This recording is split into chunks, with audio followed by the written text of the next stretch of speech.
முதலமைச்சர் விஜய் இப்போது சட்டப்பேரவை வளாகத்தில் ஆளுநரை வரவேற்பதற்காக அவர் வருகை தந்திருக்கக்கூடிய அந்த காட்சியை பார்த்துக் கொண்டிருக்கிறோம். அடுத்து எதிர்க்கட்சி தலைவர் உதயநிதி ஸ்டாலின் வேறு பதாகைகளுடன் ஆட்சியை கண்டிக்கக்கூடிய பல்வேறு பதாகைகளுடன் அவர்கள் முழக்கங்களை எழுப்பி வருகிறார்கள். மற்றொரு காட்சி அதிமுக பொதுச் செயலாளர் எடப்பாடி பழனிசாமி, அதிமுகவின் சட்டமன்ற குழு தலைவர் எடப்பாடி பழனிசாமி பேரவைக்குள் வரக்கூடிய காட்சியை பார்த்துக் கொண்டிருக்கிறோம். ஒருபுறம் முதலமைச்சர் ஆளுநர் வருகைக்காக காத்துக் கொண்டிருக்கிறார். ஆளுநர் உரை இன்று மரபுப்படி தொடங்க இருக்கிறது. இன்று சட்டப்பேரவையில் பொதுவாக அதிகாரிகள் மட்டத்தில் வந்த தகவல்களின்படி முதலில் தமிழ்த்தாய் வாழ்த்து தான் ஒலிக்க இருக்கிறது என்ற தகவல் வந்திருக்கிறது. மரபுப்படி அதன் பின்னர் கடைசியில் தேசிய கீதம் இசைக்கப்படும் என்ற தகவலும் வந்திருக்கிறது. தமிழ்த்தாய் வாழ்த்து இன்று முதலில் இசைக்கப்படும் என எதிர்பார்க்கப்படுகிறது. இப்போது அங்கு 3 காட்சிகள் சட்டப்பேரவை வளாகத்தில். ஒருபுறம் திமுக எதிர்க்கட்சியினர் போராட்டம் பதாகைகளுடன் இருக்கிறார்கள். இது அந்த பதாகைகளில் பல்வேறு வாசகங்களோடு அவர்கள் இன்று திமுக எம்எல்ஏக்கள் பேரவைக்கு வருகை புரிந்திருக்கிறார்கள். அதில் அவர்களுடைய பேட்ஜ் அணிந்து, அதாவது ஒரு லட்சணையை சட்டையில் அவர்கள் அணிந்திருக்கிறார்கள். அதில் வாயை திறங்க சிஎம் என்ற முழக்கங்கள் பதியப்பட்டிருக்கிறது ஒன்று. மற்றொன்று திரையில் நாயகன் தரையில் வில்லன் என முதலமைச்சர் விஜயை விமர்சித்து வாசகங்கள். தரையில் ஹீரோ, சட்டப்பேரவையில் ஜீரோ என்றும், மாஸ்டர் வாயில் பிளாஸ்டர் என்ற பதாகைகள் மற்றும் ரீல்ஸ் இங்கே ஆனால் ரியல் எங்கே என்றும், தற்குறி ஆட்சி தமிழ்நாடே சாட்சி என்ற பதாகைகளோடு திமுக சட்டமன்ற உறுப்பினர்கள் பேரவை வளாகத்தில் வந்திருக்கிறார்கள். தூய சக்தி இங்கே, துயர சக்தி எங்கே என்ற கேள்வியோடும் பதாகைகளை அவர்கள் ஏந்தி வந்திருக்கிறார்கள்.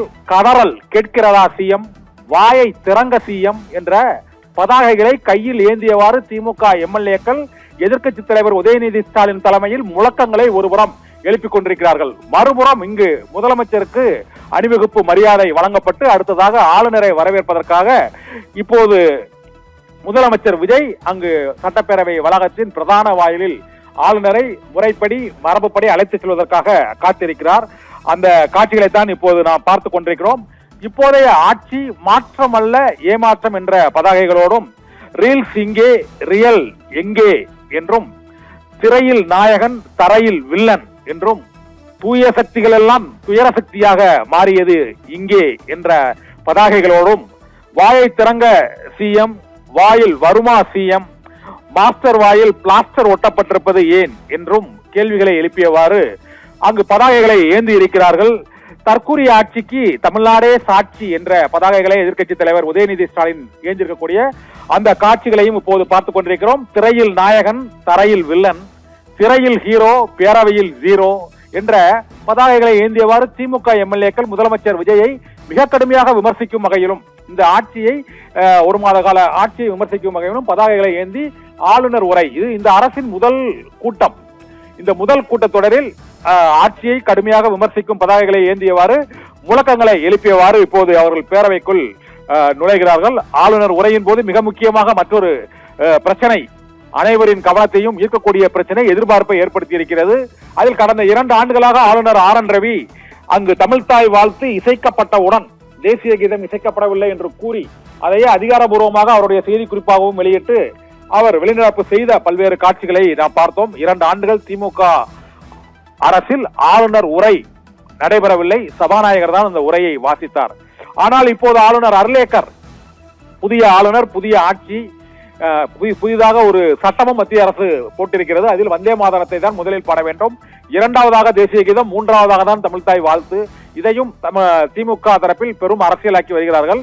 அந்த அரசியல் சர்ச்சைகளுக்கு முற்றுப்புள்ளி வைக்கும் வகையில் சட்டப்பேரவை என்பது வானளாவிய அதிகாரம் கொண்டது. சபாநாயகர் தான் அந்த வானளாவிய அதிகாரத்துக்கு சொந்தக்காரர். நீதிமன்றங்களோ மற்றும் சட்ட விதிகளோ, சட்டப்பேரவைக்கென்று தனி விதிகள் இருக்கின்றன. அந்த விதிகளின்படிதான் சட்டப்பேரவைக்குள் எந்த நடவடிக்கையும் சபாநாயகர் எடுக்கலாம் என்றும், சபாநாயகரை நீதிமன்றங்கள் ஒரு அளவு வரை கட்டுப்படுத்த இயலாது, 90% கட்டுப்படுத்த இயலாது என்று அரசியல் சட்ட விதிமுறைகள் இருக்கின்றன. அந்த சூழ்நிலையில் இன்று தமிழ்த்தாய் வாழ்த்தை முதலில் இசைத்தால் அது சட்டப்பேரவையின் சபாநாயகரின் அதிகாரத்துக்கு உட்பட்டது. அந்த அதிகாரத்தை இன்று சபாநாயகர் பயன்படுத்துவாரா என்ற கேள்வி இப்போது எழுந்திருக்கிறது. அந்த கேள்விக்கு சரியாக 10 மணிக்கு விடை கிடைக்கும். இப்போது ஆளுநர் அங்கு லோக் பவனிலிருந்து, மக்கள் மாளிகையிலிருந்து புறப்பட்டு வந்து கொண்டிருக்கிறார். அவருக்கு பேரவையின் பிரதான வாயிலில் அங்கு பாரம்பரிய மரபுப்படி அணிவகுப்பு மரியாதையை காவல்துறையினர் வழங்க இருக்கிறார்கள். பேண்ட் வாத்தியங்கள் முழங்க அவருக்கு வரவேற்பு அளிக்கப்பட்டவுடன் சபாநாயகர், முதலமைச்சர் உள்ளிட்டோர் அவரை வரவேற்று பேரவைக்குள் சிகப்பு கம்பளம் விரித்து அவர்களுக்கு வரவேற்பு அளித்து அவரை அழைத்துச் செல்வார்கள். அதன் பின்னர் பேரவையின் இருபுறங்களும் ஆளுங்கட்சி, எதிர்கட்சி வரிசையில் தமிழக சட்டப்பேரவை வரலாற்றிலேயே முதல் முறையாக, அதாவது 1957க்கு பிறகு 60களுக்கு முந்தைய காட்சியை நாம் இப்போது பார்த்துக் கொண்டிருக்கிறோம். அப்பொழுது காமராஜர் தலைமையில் ஆளும் கட்சி, அங்கு திமுக எதிர்கட்சியாக அமர்ந்திருந்த அந்த காட்சி இப்போது திமுகவும் அதிமுகவும் எதிர்கட்சியாக அமர வைத்த ஒரு மிகப்பெரிய ஒரு வரலாற்று சாதனையை தாவேகா படைத்திருக்கிறது. அந்த அரசின் முதல் கூட்டத்தொடரில் ஆளுநர் சற்று இன்னும் சில நிமிடங்களில் உரையாற்ற இருக்கிறார். சர்மிளா.